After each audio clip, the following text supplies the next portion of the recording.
What if I told you there's a country smaller than New York City that became one of the world's richest nations despite having literally zero natural advantages?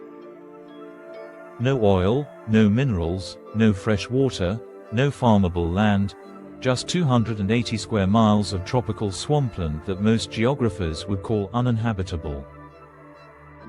This is Singapore, and it shouldn't exist according to every rule of geography and economics. Yet somehow, it broke them all. Today we unpack one of geography's greatest mysteries: how Singapore transformed from a British colonial outpost that nobody wanted into a global powerhouse that everyone envies. By the end of this video, you'll understand exactly how vision, strategy, and sheer determination can triumph over geographical destiny.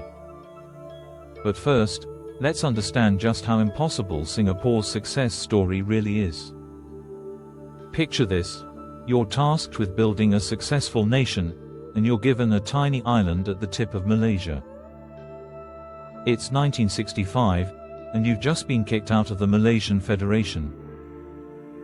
Your new country is smaller than Bahrain, has no natural resources whatsoever, and sits just 1 degree north of the equator in sweltering tropical heat. The land? Mostly mangrove swamps and jungle. The population? A diverse mix of Chinese, Malay, and Indian communities with a history of ethnic tensions. Your neighbors? Not exactly friendly. Indonesia just declared confrontasi, or confrontation against you, and Malaysia isn't thrilled about your independence either. And don't forget that you import literally everything. Every drop of water, every grain of rice, every barrel of oil. Most nations have at least some natural advantage: fertile soil, mineral deposits, oil reserves, or favorable climate. Singapore had none of these. In fact, it had the opposite of most geographic advantages. The island receives intense tropical rainfall, but it all runs off into the sea because there are no mountains or large landmasses to create watersheds. The soil is largely lateritic, basically red clay that's terrible for agriculture. The original vegetation was dense jungle and mangrove swamps that had to be cleared at enormous cost.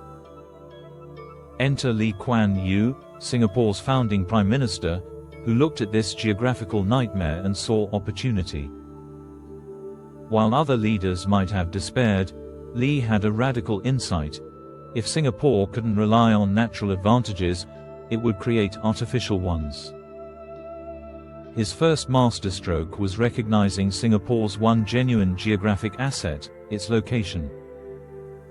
Situated at the southern tip of the Malay Peninsula, Singapore sits at the intersection of major maritime trade routes. The Strait of Malacca, which Singapore overlooks, is one of the world's most important shipping lanes, connecting the Indian and Pacific Oceans. But location alone wasn't enough.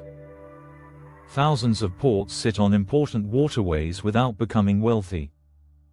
Lee's genius was understanding that Singapore needed to become indispensable to global trade, not just conveniently located for it.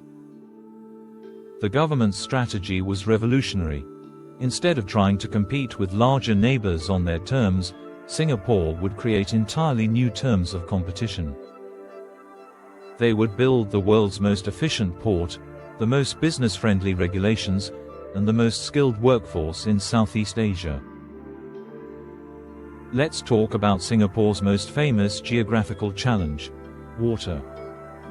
The island has no natural freshwater sources and historically depended entirely on Malaysia for water supply, a dependency that could be weaponized during political disputes. Most countries would see this as an insurmountable problem. Singapore saw it as an engineering challenge. The government launched one of the world's most ambitious water independence programs, creating what they call the 4 taps strategy. First, they maximized rainwater collection through an island-wide catchment system that captures water from 2/3 of Singapore's land area. Second, They built some of the world's most advanced water recycling plants, turning sewage into drinking water so pure it exceeds WHO standards. Third, they constructed massive desalination plants powered by cutting-edge technology.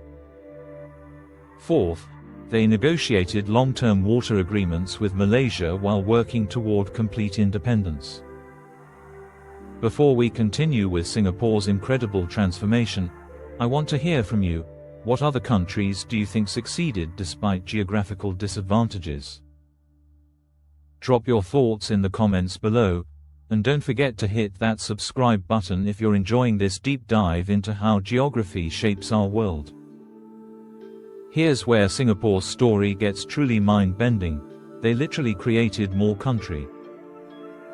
Through massive land reclamation projects, Singapore has expanded its territory by over 25% since independence. They've turned sea into land, swamps into airports, and fishing villages into financial districts. The scale of these projects is staggering. Singapore's Changi Airport, consistently rated the world's best, sits entirely on reclaimed land. The Marina Bay area, home to the iconic Marina Bay Sands Hotel and Singapore's financial district, was underwater 50 years ago. The government has added over 50 square miles of new land through reclamation. That's like creating an entirely new city from scratch. But land reclamation isn't just about space, it's about strategic positioning. Singapore carefully shaped its coastline to optimize port efficiency, creating deep water harbors where none existed naturally. They built Jurong Island specifically for petrochemical industries, positioning it to serve the entire region's energy needs. Singapore's most crucial insight was that in a world moving toward knowledge-based economies, human capital matters more than natural resources. The government invested heavily in education, transforming Singapore from a trading post into a global hub for finance, technology, and high-value manufacturing. The country established itself as a regional headquarters for multinational corporations by offering political stability, efficient infrastructure, and a corruption-free business environment. They created specialized economic zones for different industries, from biotechnology to aerospace to financial services. While Singapore maximized its human capital, it never forgot its geographic ace in the hole: location. The Strait of Malacca handles about 25% of global maritime trade, including 80% of China's oil imports. Singapore positioned itself as the essential service hub for this massive flow of goods and commodities. But they didn't just build a port, they built an entire ecosystem around maritime trade. Singapore developed world-class ship repair facilities, maritime insurance markets, commodity trading floors, and shipping finance centers. If you're moving goods through Southeast Asia, chances are Singapore touches your transaction somehow. The government also leveraged Singapore's time zone advantage. Located perfectly between Asian and Western markets, Singapore became a natural center for 24-hour trading in everything from currencies to commodities. The country continues to innovate, leading global efforts in smart city technology, sustainable development, and climate adaptation.